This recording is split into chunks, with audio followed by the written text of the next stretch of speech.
Hello, my name is Cody Custer, and today I'm going to be demonstrating how to crochet a cup coaster. For sake of time, I'm not going to get through the entire thing, but besides the point, there are a few materials that you're going to need before you can start making your coaster. A crochet hook is the most important thing. Scissors, fabric scissors in particular, because they cut through yarn the easiest. A needle for sewing in your tails. Some sort of darker yarn or bobby pin or something to keep track of your stitches, and of course, yarn of your choice. I would suggest lighter yarn. Darker yarns make it a lot harder to see your stitches, and it just makes the process a lot more difficult. So we're gonna start off by making a magic ring. Magic rings are really hard at first, but once you get the hang of them, it's impossible to forget them. So we're gonna start off by taking our yarn and we're going to go over two fingers, our index finger and our middle finger, and we're gonna make sure to make an X on the bottom of our finger. And when we come over the top, there should be two distinct yarn strands that are gonna be the outcome. And we're gonna go under that first yarn strand and over that second one. And we're gonna take it and pull it under that first yarn strand. Now this is where it gets a little scary and a little difficult, but I believe in you. You're going to twist your hook and you're going to make sort of an X shape under your hook. And with that, we're going to find our base yarn that is coming from our skein of yarn. We're going to find it, we're going to yarn over, and we're going to pull through. Now with this, you're about 90% done with your magic ring, and all you have to do is set it up to crochet inside of. You're going to take it and put your index finger through the ring, and you're going to pull the tail nice and tight.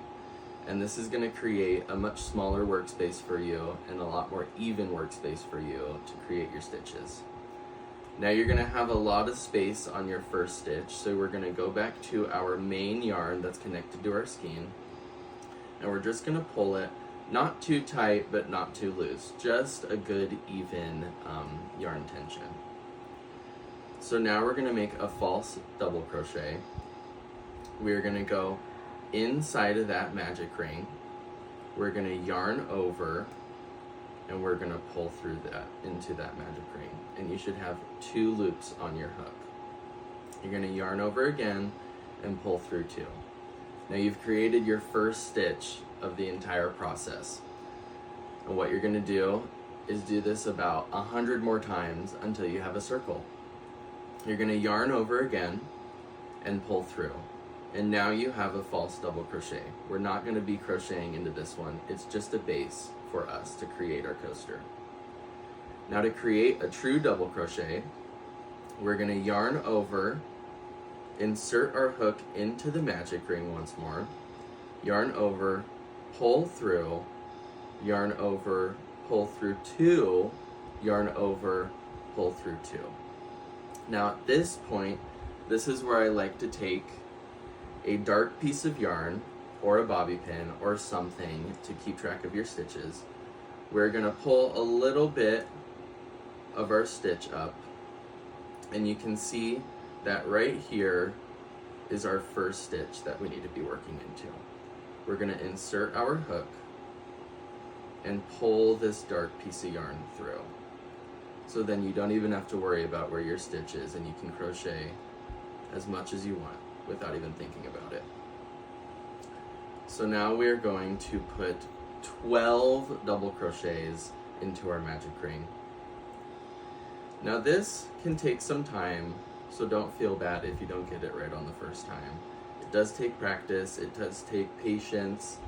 The biggest thing when I'm doing this is I'm paying attention to my yarn tension in my left hand. It's very important, especially for beginners. You get really tense. So make sure your shoulders are nice and loose, you're not tensed up, your hands aren't crunched together, you're not getting arthritis from this. This is supposed to be relaxing. And once we get 12 double crochets into this magic ring, we're gonna pull it shut. And this is gonna sort of lock everything in to our piece. So, right now, I've kind of lost track of how many stitches I have. So once I make about 1, 2, 3 more double crochets, I'm gonna count my stitches. And our stitches are gonna be the tops of all of these. These little V shapes are our stitches that we're looking for. So I have 1, 2, 3, 4, 5, 6, 7, 8, 9, 10, 11, 12. I have 1 extra. Crochet is very forgiving. So because I have 1 extra, all I have to do is just pull out 1 double crochet. So now that we're here to the end of our magic ring in our first row, we're going to take the tail of this magic ring and pull it shut. Once we do that, we can remove our stitch marker, insert our hook into that first stitch, and now we're going to do a slip stitch. So instead of yarning over again and pulling through 2, we're just going to pull through 1 without yarning over. So here's our magic ring. This is going to be the base of our coaster, and we can just build off of this as much as we want. And if we really wanted to, we could make an entire blanket out of this. All you have to remember is for every row, you are going to increase. So we are going to insert our hook into that first stitch that we ended on, pull through, yarn over, pull through 2, yarn over, pull through 1, yarn over, pull through 1. And this is going to be our first double crochet of the round. Yarn over, go back into that same stitch, yarn over, pull through 2, yarn over, pull through 2, and you're going to repeat this process all the way around until you get something that looks like this. A beautiful coaster that is perfectly round, perfectly flat. You can put cups on it, you can put anything you want on it. You can make a bunch of them and make a little present for your friends or your family, and it's a really fun, relaxing experience. Don't think too hard about it. Practice as much as you can. Don't care if you fail. Failing's a part of the process. I believe in you. Have fun.